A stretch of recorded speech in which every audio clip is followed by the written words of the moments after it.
నమస్తే, welcome to Abhinav Bharat. ఆంధ్రప్రదేశ్కు దశాబ్దాలుగా నెరవేరని కల విశాఖ రైల్వే జోన్ విభజన హామీల్లో ఒకటిగా ఉన్న రాష్ట్ర ప్రభుత్వాలు కేంద్రం నుంచి దాన్ని సాధించడంలో విఫలం అవుతూనే ఉన్నాయి. తాజాగా చూడబోతే విశాఖ రైల్వే జోన్ ఇవ్వకుండానే ఒరిస్సాకు రాయగడ డివిజన్ ఏర్పాటు అవుతోంది. రాయగడ డిఆర్ఎం కార్యాలయానికి టెండర్ కూడా రెడీ అయిపోయింది. మరోపక్క వాల్తేరు డివిజన్ రద్దు దిశగా అడుగులు పడుతున్నాయి. గత ప్రభుత్వం రైల్వే జోన్ కోసం భూమిని ఇచ్చినప్పటికీ ముందుకు రాని కేంద్ర ప్రభుత్వం మొన్నటి ఎన్నికల్లో మరోసారి రైల్వే జోన్ ఆశ చూపించింది. వాల్తేరు డివిజన్తో కలిపి విశాఖ రైల్వే జోన్ ఏర్పాటు చేయాలని డిమాండ్ను కేంద్రం పెడచెవిన పెడుతూనే ఉంది. కూటమి ప్రభుత్వం అధికారంలోకి వచ్చిన తర్వాత ఇదిగో రైల్వే జోన్ రాబోతుంది అంటూ ఇటీవలే భారీగా సంబరాలు కూడా జరిపారు. సీఎం చంద్రబాబు అడిగిందే తడువుగా మోడీ వరాల జల్లులు కురిపిస్తున్నాడని, కేంద్ర రైల్వే మంత్రి కూడా దీనికి పచ్చజెండా ఊపారని, దశాబ్దాల కలను చంద్రబాబు సాకారం చేశారని ఆహా ఓహో అన్నారు.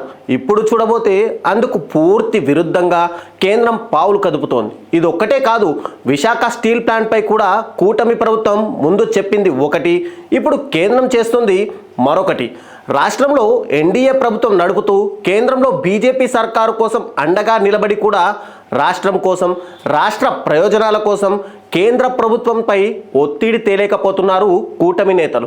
ఇది ముమ్మాటికి ప్రజలను మోసం చేసే అనే విమర్శలు వినిపిస్తున్నాయి. ఇది నిజంగానే మీకెంతో ఇష్టమని చెప్పే విశాఖ వాసులకు చేసే ద్రోహం తప్ప మరొకటి కాదు. ఏమి చెప్పి మీరు ఓట్లు అడిగారో, ఏ హామీలు ఇచ్చి భారీ మెజార్టీని అందుకొని గద్దెనెక్కారో వాటిని నెరవేర్చి మీ చిత్తశుద్ధిని నిరూపించుకోవాల్సిన అవసరం ఉంది. మొన్నటికి మొన్న అమరావతి కోసం కేంద్రం ప్రపంచ బ్యాంకు ద్వారా 15,000 కోట్లు అప్పిస్తానంటే అదేదో చంద్రబాబు సాధించిన గ్రాంట్ కింద ప్రచారం చేసుకొని సంబరాలు జరుపుకున్నారు. ప్రజల్ని మభ్యపెట్టేందుకు విశ్వ ప్రయత్నాలు చేశారు.